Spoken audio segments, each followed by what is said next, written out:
बड़ी मात्रा में गौ मांस जो है विक्रय हो रहा है। और किस किस को विक्रय हो रहा है, ये सिंडिकेट है इनका। तो उनकी माता का गलती है कि उन्होंने क्यों लॉक किया उसको। वो भय से मरा, ठीक है, मर जाना चाहिए ऐसे लोगों को। तो कार्रवाई कर दो, इतना बुलडोजर चलाते हो, अब बुलडोजर चला लो। उस पे आ रहा था फरीदनगर मत कहिए, तो भाई क्या कहें, फरीदनगर नहीं कहेंगे तो शुरू से तो फरीदनगर ही आया है। लगातार जो हो रहा है उस पर विराम लगाने के लिए जब तक आपका भय आतंकियों के ऊपर, हम तो इसे सीधा आतंकी कहेंगे, पुलिस के हाथ लगने से पहले हमारे हाथ लग जाए तो भगवान बहुत अच्छा कर देगा, सोचती हूँ मैं। शख्स ने खुद को है, उसके घर वाले आरोप भी लगाते नजर आ रहे थे, वीडियो में देखा गया था। भिलाई के कृष्णानगर क्षेत्र में एक मामला हुआ था अब से 2 दिन पहले, जहां पर गौ मांस और गाय के जिस तरह से खाल को लेकर के एक खबर आई थी, जिसको खबरों को दिखाया भी गया था कैमरे में, और उसको लेकर के काफ़ी ज़्यादा वाद विवाद चल रहा था, बातचीत चल रही थी। उसके बाद ही उस क्षेत्र में एक व्यक्ति जो है खुद को मार लेता है कमरे में बंद करके। तमाम सारी चीज़ें आई थी, उसका नाम लोकेश सोनी था। इस पूरे मामले को लेकर के छत्तीसगढ़ बजरंग दल यहाँ पर आया हुआ है। जिस तरह से गाय को लेकर के ये सक्रिय रहते हैं, इनकी भी एक पीड़ा है कि इस तरह से गाय को बताया जा रहा है कि गाय का खाल मिला है, और ये तमाम सारी चीज़ें देखने के बाद इनका भी मन जो है दुखी भी है और आक्रोशित भी है। इसलिए ये लोग यहाँ पे आए हैं, ज्ञापन देने के लिए आए हुए थे। ये ज्ञापन है और इसमें काफ़ी सारी चीज़ों का उल्लेख है। क्या क्या चीज़ों का उल्लेख है, रवि निगम हमारे साथ हैं, बताएँगे। सबसे पहली बात, 2 दिन पूर्व की जो घटना है, आप सभी मीडिया वाले के समक्ष में आया था। उस विषय को लेकर आज हम लोगों ने यहाँ पर ज्ञापन सौंपा कि यहाँ बड़ी मात्रा में गौ मांस जो है विक्रय हो रहा है। और किस किस को विक्रय हो रहा है, ये सिंडिकेट है इनका। इनके सिंडिकेट का पूरा मामला कुरैशी करके है, वो कर रहा है। जो कहाँ का है कुरैशी? फरीदनगर का हड्डी गोदाम का निवासी है, वो कर रहा है। वो लगातार उसी के ही बिल्डिंग, उसी के घर में ही ये पकड़ाया गौ मांस। तो इस विषय को लेकर हम लोगों ने आज टीआई साहब को ज्ञापन सौंपा कि इस पर बुलडोजर की कार्रवाई होनी चाहिए इसके घरों पे, और इसको राष्ट्रद्रोह जैसे धाराओं पर अपराध पंजीबद्ध कर जेल भेजना चाहिए। आप देखेंगे कि कुछ दिनों पूर्व छत्तीसगढ़ के मुख्यमंत्री जी ने ट्वीट किया था कि छत्तीसगढ़ में गौ तस्करी, गौ मांस विक्रय नहीं होगा। ऐसे बेचने वाले को छत्तीसगढ़ छोड़ देना चाहिए, अन्यथा प्रशासन छोड़ेगी नहीं। तो वही निवेदन करने आज आए थे प्रशासन के कि ऐसे लोगों के खिलाफ उचित कार्रवाई करें और राष्ट्रद्रोह जैसे धारा लगाकर जेल भेजा जाए।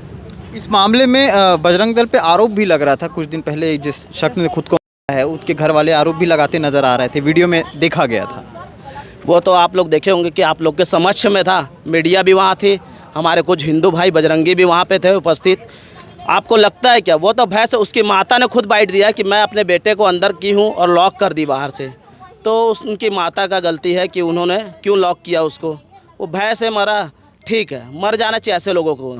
जो गौ मांस खाता है, उसकी माता बोलती है कि गौ मांस खाता है वो व्यक्ति, मुझे नहीं पता कहाँ से लाते हैं, लेकिन खाता वो हिंदू नहीं हो सकता, क्योंकि 33 कोटि देवी देवता वास करते हैं गौ माता में। उसके बाद ऐसा व्यक्ति जो गौ मांस खा रहा है वो हिंदू हो सकता है क्या? आपको लगता है क्या? किसी भी हिंदू समाज के व्यक्ति को दर्द नहीं है कि उसने लगा के मरा।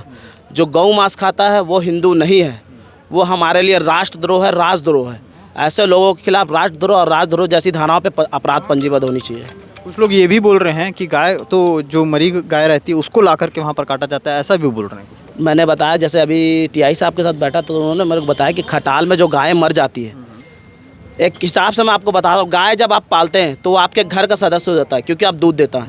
जैसे आपके परिवार में 5 फैमिली है, 5 में से एक मर गया तो क्या उसका खाल और मांस निकाल के आप बेचते हो क्या? आप उसका अंतिम संस्कार करते हो ना। तो वही गौ माता आपकी रोजी रोटी की व्यवस्था है, पेट भरता है आपका दूध से, बेच के उसका जीवन यापन आप करते हो दूध को। अब मृत्यु होने के बाद उनको विधि विधान के साथ उनका अंतिम संस्कार करना चाहिए, ना कि गौ तस्कर, गौ माफियाओं को बेचना चाहिए। आगे क्या एक्शन होगा?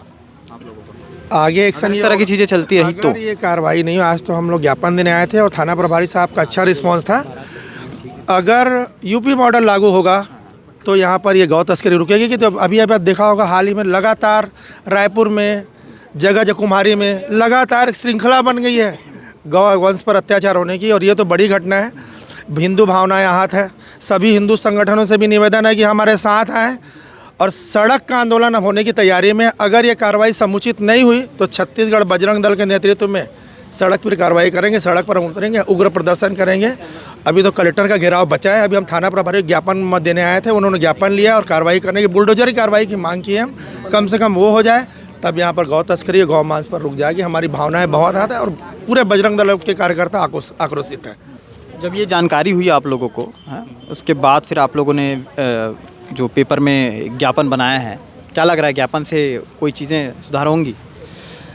सुधार तो हो जानी चाहिए और इस बार हिंदू समाज स्वयं ही सुधार करने के लिए बाध्य है, क्योंकि प्रशासन के समक्ष भी एक चुनौती बना हुआ था लगभग 1 वर्षों से कि लगातार कई जगह पे गाय के मुंडी काट के फेंके जा रहे थे और प्रशासन भी अज्ञात के खिलाफ कार्रवाई करने की बात कर रही थी। दुर्ग में भी एक मामला आया था, उसमें क्या हुआ था? उसमें भी कुछ नहीं हुआ। सारी चीज़ों में कहीं बोलते कुत्ता ला के छोड़ दिया है, फिर दबाव बनाते हैं तो फिर अज्ञात के खिलाफ FIR करते हैं, फिर कभी मेडिकल वाले गलत दे देते हैं। कुल मिला के प्रशासन के खिलाफ ही, प्रशासन के ऊपर ही चुनौती। इसको प्रशासन को अपने ऊपर लेना चाहिए कि लोग हमसे डर नहीं रहे हैं। ये इतना बड़ा हिंसा था रायपुर में, जिस तरीके का मामला बिगड़ा, अगर भिलाई में वैसा बिगड़ता तो क्या ये प्रशासन वैसे उसको संभाल पाता? प्रशासन को ही समझना चाहिए राष्ट्र से भी ज़्यादा खतरनाक चीज़ें वहाँ पनप रही हैं और थाने के एकदम नज़दीक में ही है, कोई बहुत ज़्यादा दूर नहीं है। इसके बाद भी वहाँ खुलेआम गौ मांस बिकना एक बहुत बड़ी चुनौती है प्रशासन के रूप में। और हम हिंदुस्तान में रहते हैं, बहुसंख्यक हिंदू समाज यहाँ निवास रहता है और हम बजरंग दल कार्यकर्ता हैं, हम हिंदू रक्षक कहलाते हैं, किंतु हम यहाँ हाथ जोड़ के यहाँ पे आते हैं, मांग लेकर आते हैं कि भैया अब तो कार्रवाई कर दो,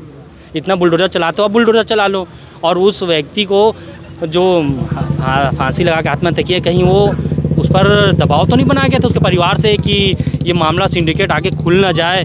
वो लोग खुद भी बोल रहे थे कि हम लोग घर में बंद कर दिया था उसको, कुछ मामला कुछ और तो नहीं, क्योंकि इससे इनके तार बहुत लंबे हैं, हड्डी निकलता है, चमड़ा निकल रहा है, चमड़े कहाँ कहाँ जा रहे हैं हड्डियों के। इस मामले में ये भी बोल रहे हैं, ज्ञापन में लिखा हुआ है कि होटलों में भी मतलब ये सब बंटता है, सब लिखा हुआ है उसमें। आप लोगों ने जो ज्ञापन दिया। हाँ, बेशक ये पूरा सच्चाई है और इस तरीके से काफ़ी लंबे समय से हम लोग इसलिए में संघर्ष कर रहे हैं, लेकिन हमको परिणाम कुछ भी नहीं मिलता।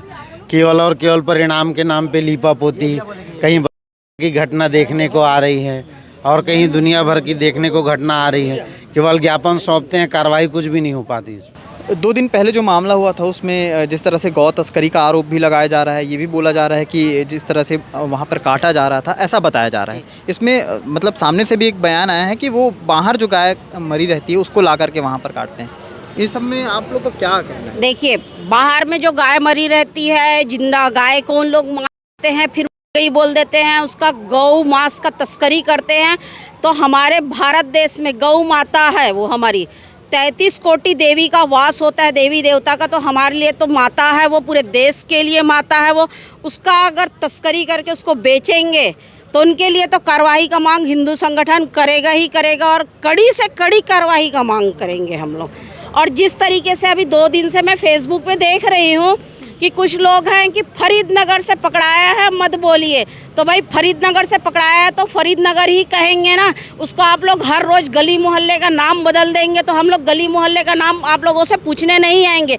जो एरिया हम शुरू से जानते हैं फरीदनगर है तो हम फरीदनगर ही कहेंगे।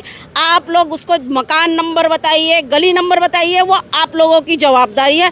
उसमें मुझे नहीं है, मैं फेसबुक में देख रही थी, पढ़ रही थी, सबका उस पर आ रहा था फरीदनगर मत कहिए।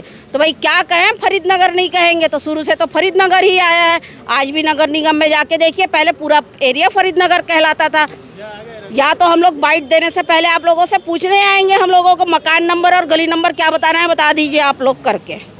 इसमें किसी का नाम भी आया है, कुरैशी। हाँ, एक कुरैशी जी का नाम आया है जी, कह रही हूँ क्योंकि बहुत आदर देना चाहती हूँ। वो पकड़ में आ जाए तो मैं तो उनके लिए का ही मांग की हूँ, और अगर पुलिस के हाथ लगने से पहले हमारे हाथ लग जाए तो भगवान बहुत अच्छा कर देगा, सोचती हूँ मैं। देखिए, 2-3 दिन पहले सुपेला थाने में 2 आरोपियों के खिलाफ, जिनका नाम राज सुनी और अब्बास कुरैशी है, उनके विरुद्ध कथित गौ मांस की बिक्री और गौ मांस का सेवन करने के संबंध में एक अपराध कायम किया गया था। उक्त प्रकरण में आरोपी फरार हैं। आरोपियों की गिरफ्तारी बहुत शीघ्र ही हम कर लेंगे और उन आरोपियों के विरुद्ध जो भी वैधानिक कार्रवाई है, कठोर से कठोर वैधानिक कार्रवाई हम कर रहे हैं। उक्त संबंध में बजरंग दल के, राष्ट्रीय बजरंग दल के कुछ लोग आज ज्ञापन देने सुपेला थाने में आए हैं।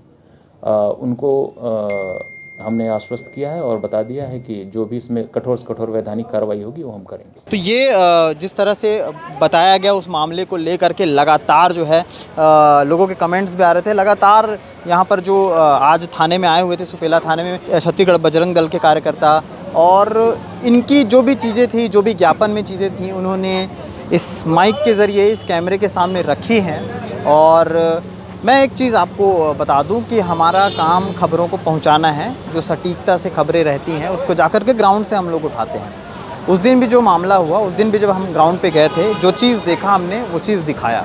उसके बाद जो घटना हुई उसको भी दिखाया, उनके भी घर वालों से बात की। ऐसा नहीं है कि हम कोई एक पक्षी काम करते हैं या हम किसी की भावनाओं को ठेस पहुँचाना चाहते हैं, लेकिन जिस क्षेत्र में ये मामला हुआ उस क्षेत्र को इंडिकेट करते हुए या उसके बाद वो सारी जगह को बताते हुए हमने ये खबरें बनाई थी।